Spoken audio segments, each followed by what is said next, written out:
자, 야곱이 이방 신상을 버리고 하나님 앞에서 정결한 모습으로 의복을 받고 있고 어디로 향합니까? 베델로 향해요. 이것은 우리가 영적으로 계속해서 알아야 될 부분입니다. 우리가 어디로 향해 있어야 되는가? 하나님 집으로 향해야죠. 베델로 향해야 됩니다. 우리가 그것에서 이탈하고 그것에 자꾸 엇나가다 보면은, 그러면 우리는 나중에 이제 돌이킬 수 없는, 나중에 한참 지나서 딱 보면은 하나님께서 요구한 곳이 이곳인데 이곳과 동떨어져 있는 곳에서 방황하고 있을 때가 상당히 많다는 겁니다. 하나님께서 이끄시는 곳으로. 그래서 우리가 뭐 하나님의 음성을 들어야 된다는 얘기도 하잖아요.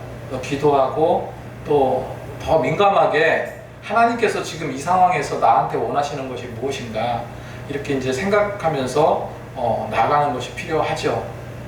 그리고 에서에게 쫓기던 시절에 야곱은요, 창세기 28장 20절 22절에서 하나님께 서원을 했습니다. 하나님이 나와 함께 계셔서 내가 가는 이 길에서 나를 지키시고 먹을 떡과 입을 옷을 주시고 내가 평안히 아버지 집으로 돌아가게 하오시면 여호와께서 나의 하나님이 될 것이요 내가 기둥으로 세운 이 돌이 하나님의 집이 될 것이라. 하나님께서 내게 주신 모든 것의 10분의 1을 내가 반드시 하나님께 드리겠나이다, 이렇게 서원을 합니다. 그래서 그런 어떤 일상의 삶 속에서 살아가다 보면은 있는 것 같아요. 사람 야곱도 그러했습니다. 하나님께서 이런 것을 해결해 주시면, 하나님께서 이런 것을 온전케 해 주시면, 하나님께서 내가 먹을 것으로 채워 주시면, 내 가정에 평안을 주시면 내가 이러이러한 일을 이렇게 하겠나이다 라고 서원을 해요. 야곱이 이때 어떤 때였습니까? 다급하던 때였잖아요. 에서가 죽인다고 쫓아오는 그런 상황 속에서 하나님께 아주 절박한 심정으로 서원을 했던 겁니다. 근데 삶이 풍요로워지고 살아가다 보면은 자꾸 그런 예전에 어떤 기도했던 제목이나 서원했던 내용이라든지 이런 것을 자꾸 잊어버리는 것 같아요. 야곱이 그랬다는 거죠. 그래서 하나님께서 야곱에게 조금 좋지 않은 일을 일어나게 이제 하시기도 했지만, 근데 믿음의 사람이기 때문에 어떻습니까? 바로 깨닫잖아요. 바로 깨달아. 우리 잊지 않았으면 좋겠습니다. 우리 잊지 않고 정말로 그 사랑, 그 느낌을 우리가 생각했으면 좋겠어요. 제가 이렇게 한 번이 아니라 제가 군대에서 훈련 받을 때 너무 힘든 거예요.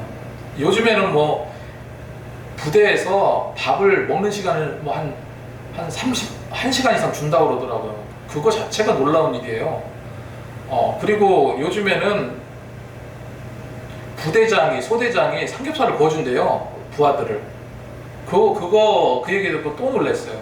확실히 제가 군 생활했을 때하고 전혀 달라요. 처음에 훈련병으로 딱 갔는데 한 2주 동안 훈련을 받을 때는 밥을 먹는 시간이 1분 30초입니다. 1분 30초 동안에 밥을 먹어야 돼요. 그러면 그 식판 있잖아요. 거기에 밥을 이제 돌아가면서 수북히 싸고 밥도 이렇게 해서 1분 30초 안에 얼마나 먹겠습니까? 거의 못 먹어요. 반도 못 먹어요. 처음에는 거의 다 먹지 못했어요. 그러면 이제 그 소대장이 딱 거기에서 시계를 딱 보고 식사 시작하면 이제 다 먹는 거예요. 그러다가 1분 30초 지나면요, 동작 그만이에요. 그럼 딱 나르고 이게 상방 15도 이렇게 보면서 이렇게 하고 있어야 돼. 밑에는 밥이 잔뜩 쌓여 있는데. 그러면 이제 그거 다 갖다 버려야 됩니다. 버리고 훈련받으니까 배를 골았어요, 처음에. 근데 이틀 정도, 3일 정도 되니까 이제 요령이 생긴 거예요. 어떻게 요령이 생기냐면요, 밥을 쉽게 떠가지고 이제 갈 거 아니에요. 밀려서 이렇게 갈 거 아니에요. 자리로. 그 순간에 계속 마는 거예요. 밥을 국에다가 말아요. 그러면 이제 다 국이 만 상태잖아요.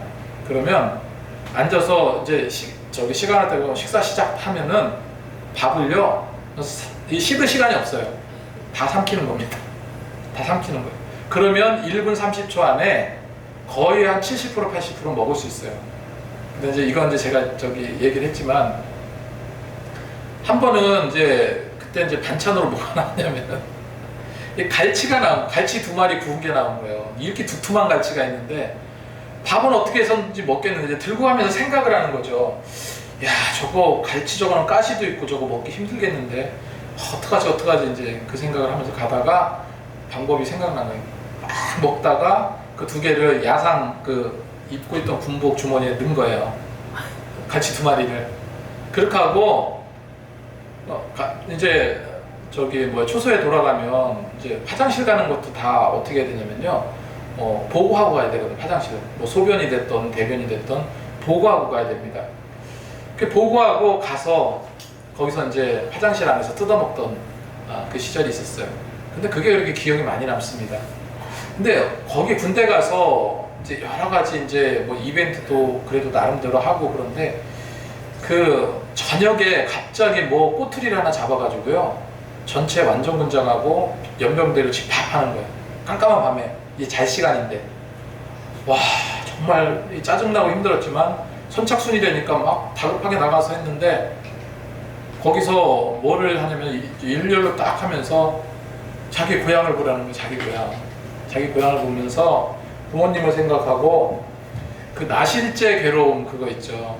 그 찬양, 그 노래를 부르라는데 진짜 군인들 다 울어요. 진짜로 너무 서러워서 그런 거예요. 서러워서 먹지 못하고 막 그렇게 하고 노래 부르고 그 밤에 그 완전분장하고 그렇게 나가서 그렇게 하고 이제 잘 나가고 다시 들어오는데 그 침대 안에 건빵 2봉지씩이 다 들어있는 거예요. 감동이죠, 감동. 건빵 2봉지 준다는 게 그게 어딥니까? 그거 먹고 너무 감사했던 그런 기억이 납니다. 그러니까 잊을 때가 많다는 거예요. 우리가 잊고 살 때가 많다는 거예요. 하나님 뜻대로 살겠습니다. 하나님이 원하는 대로 내가 정말 주님 뜻대로 살겠습니다. 서원이 아니더라도 그렇게 하겠다고 다짐을 얼마나 많이 합니까? 근데 잊어버려요. 그러다가 정말 다급할 때 알게 되죠. 근데 부모 심정이 그러잖아요. 자식을 낳으면 부모 심정을 안다고 하잖아요. 그래도 잊고 살아요. 예수 믿는다고 하면서 예수님 잊을 때가 많습니다. 그래서 야곱은 하나님을 잊었더라도 하나님은 야곱을 잊지 않으신 거예요.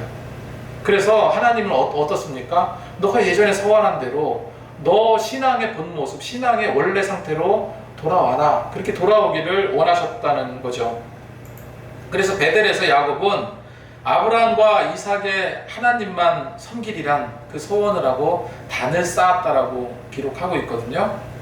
여러분, 그래서 우리는 우리가 하나님께 약속하고 소원했던 그 신앙의 모든 그런 부분들을 잊지 마셨으면 좋겠습니다. 그리고 어쩔 수 없이 사람은 잊어요. 잊고 살아가지만 그거를 기억나게 해달라고, 그걸 지킬 수 있게 해달라고 그렇게 우리가 노력해야 될 줄로 믿습니다. 그래서 야곱이 베델에 이르러서 제단을 쌓고 그곳을 엘 베델이라 불렀다. 엘 베델의 하나님, 베델의 하나님, 이런 뜻입니다. 여러분, 야곱의 인생을 여태까지 쭉 살펴봤어요. 야곱의 탄생부터 시작해서 그 다음에 위기 상황, 삼촌으로부터 그런 학대는 아니지만 사기 아닌 사기를 당하고 또 자기 마누라들에게 짓눌려 살던 그런 모습들, 그리고 여러 가지 환난과 어려움 속에서 야곱이 하나님, 여호와 하나님께서 나를 얼마나 이끄시고 그런 위기 가운데 도와주신 하나님이라는 것을 알아가는 그런 과정들, 이게 우리 신앙의 믿음의 굴곡과 맞닿아 있다고 생각을 합니다. 그래서 야곱은 이름대로 발꿈치를 잡은 자잖아요. 발꿈치를 잡은 자. 어찌 보면 그 인생이 누구 발꿈치를 잡고 살아갔던 그런 인물이었어요. 근데 이제는 베델로 돌아온 야곱은요, 더 이상 옛날의 야곱이 아니라는 거예요. 하나님도 뭐라고 했습니까? 야곱이 밧단 아람에서 돌아올 때 하나님은 야곱에게 나타나셨어요. 그러면서 하나님이 그에게 이르시되 내 이름을 야곱이라 하지 마라. 내 이름이 야곱이지만은 내 이름을 다시는 야곱이라 부르지 않겠고 이스라엘이 너의 이름이 되리라 하시고, 그가 그 이름을 이스라엘이라 부르시고 하나님이 그에게 이르시되 나는 전능하신 하나님이라 생육하고 번성하라. 한 백성과 백성들의 총회가 내게서 나오고 왕들이 내 허리에서 나오리라. 이런 번성의 축복을 야곱에게 더해 주신 겁니다. 여러분, 하나님께서 주신 그 축복, 그 하나님의 그 은혜, 그 권능 우리에게도 그대로 돌아올 줄을 믿습니다. 하나님께서 야곱에게 나타나셔서 제일 먼저 하신 말씀이 너는 다시 야곱이라고 부르지 마라. 부르지 않겠다는 거예요. 이스라엘이라 부르라. 이제 너는 남의 발꿈치 잡는 그런 인생이 아니고 이제 내가 주도해가는 인생, 내가 평생을 내 축복으로 이끌 것이고 내가 너를 살펴보살필 뿐만 아니라 내가 죽은 그 이후에 네 자손 역시도 내가 이끌겠다는 그런 하나님의 강력한 의지를 보여주고 계시다는 거예요. 오전에도 제가 말씀을 드렸지만 저는 한 주간 동안에 여러 가지 심란한 일들이 많이 있었어요. 그 믿음 안에서 아까도 이제 말씀드렸지만 그 수영장 그분 지금 이제 뇌출혈로 쓰러져가지고 지금 2주 동안 좀 혼수 상태에 아직도 빠져 있거든요. 아직 깨어나지 못하고 있거든요. 방금 어제까지만 해도 인사 나누고 아유 열심히 하시네요. 수고하세요. 그렇게 인사하고 그랬던 분이에요. 근데 갑자기 어떻게 그렇게 쓰러질 수가 있나요? 그것도 굉장히 큰 충격이었고, 그리고 교회 안에서 오늘 이번 주에 이제 있었던 여러 가지 일들이 있었습니다. 근데 그게 아름답게 해결되는 모습을 어제 하나님께서 매듭지어 주시더라고요. 그거 보니까 정말로 사람이기 때문에 걱정이 되고 그 기도가 나오고 했지만 이루어 주시는 하나님이라는 사실을 많이 내가 놓쳤던 것 같아요. 우리 기쁨의 교회가 이렇게 조금 사람들이 오고 부흥해 나가는 듯 하다가 약간 정체된 느낌이 들었거든요. 물론 다져지고 있다고는 생각을 합니다.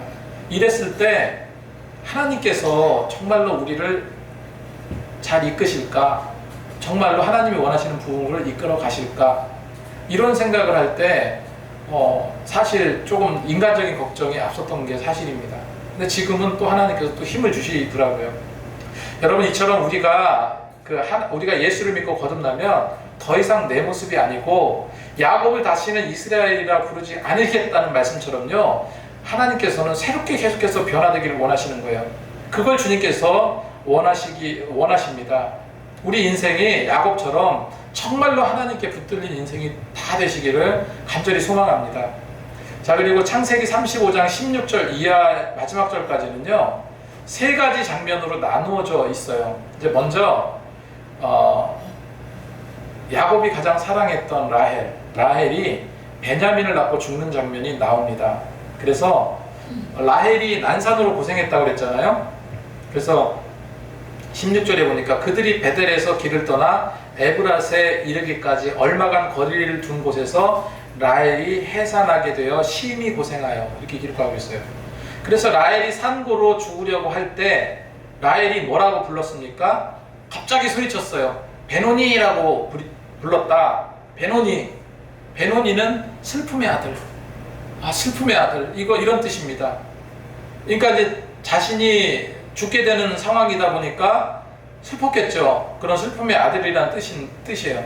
근데 그의 아버지는요, 그를 베논이라고 짓지 않고 베냐민이라고 지었습니다. 그 베냐민은 바로 오른손의 아들이라 이런 뜻을 가지고 있습니다.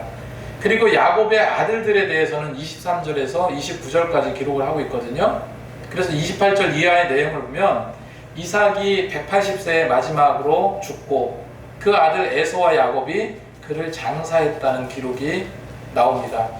그리고 이제 계속 살펴보진 않았지만 36절에는 이 에서 자손에 대해서 나오거든요.